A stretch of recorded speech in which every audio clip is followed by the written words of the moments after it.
You know that guy, Jake, the fake, the Muslim metaphysician. What's the Jewish scholar's name? Um,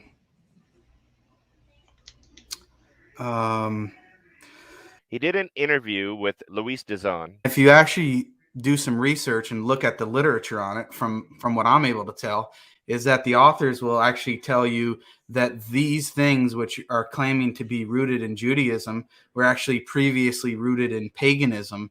So I don't think it's actually a good thing for Christians to appeal to it, because if they want, then they're seemingly endorsing paganism and polytheism. Do you have any specific literature or scholars that you can mention that make this argument? Not offhand, but I know that what's the Jewish scholar's name?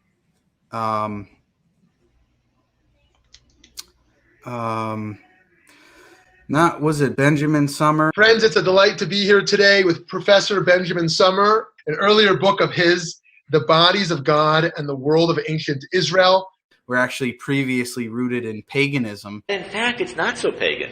In fact, there was a monotheistic version of this that existed already in the Tanakh. So this is not just Greek paganism sort of smushed onto a Jewish mold. And if you actually do some research, I don't think it's actually a good thing for Christians to appeal to it. In fact, to say that 3 is 1, heck, the Kabbalah is going to go further than that. They say 10 is 1. The Zohar, Sefer HaBahir, they say 10 is 1. And actually, when you get to Luriana Kabbalah, and there's the idea that within each of the Sefirot, each of the 10 Sefirot has 10 Sefirot within it, so that we've got 100 different Sefirot, really. We're taking this reasoning much, much farther than the Christians did. And if you actually do some research and look at the literature on it. So actually, one of the more radical conclusions that I came to, much to my own surprise, when I was writing this book, and this is not at all what I had intended to do, because in various ways that we could discuss if you're interested, I'm actually rather uncomfortable with my own conclusion here, but as a scholar, I got to call him as I see him.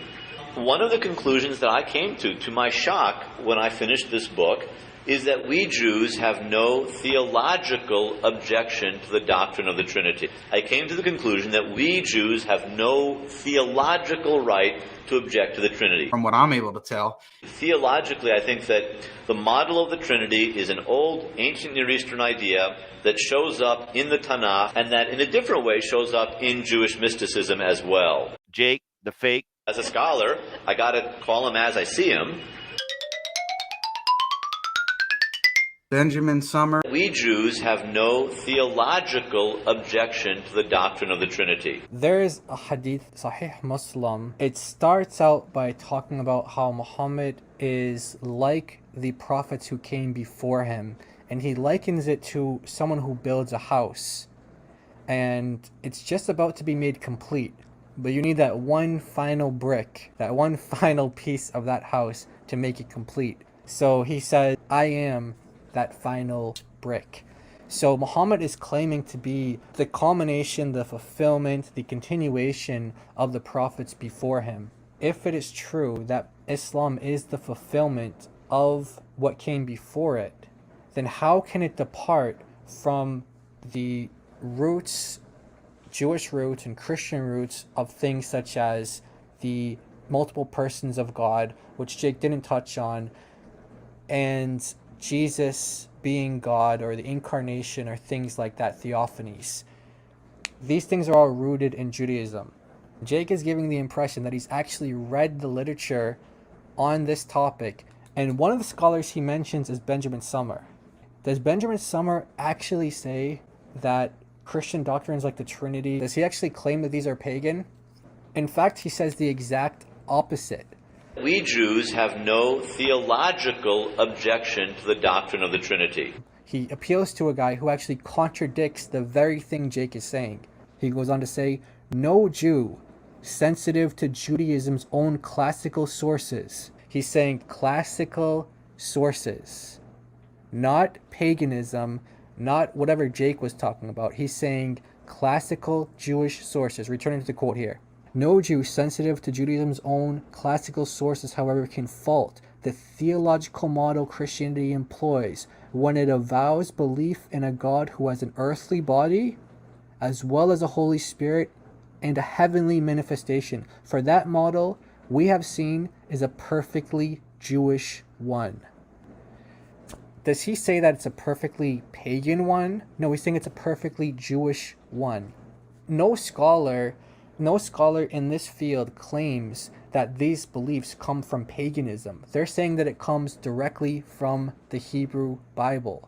One more example of another Jewish scholar, Professor Daniel Boyarin, teaches at University of Berkeley. He writes in his book called The Jewish Gospels, when there were many Jews who believed in something quite like the Father and the Son, and even in something quite like the incarnation of the Son in the Messiah, a time in which the question of the difference between Judaism and Christianity just didn't exist as it does now.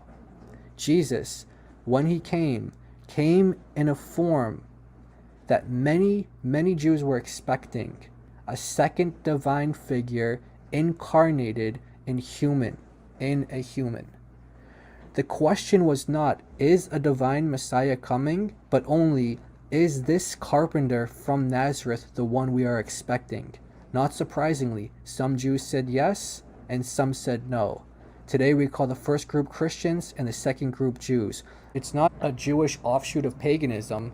These are Jewish expressions of the faith based in the Hebrew scriptures.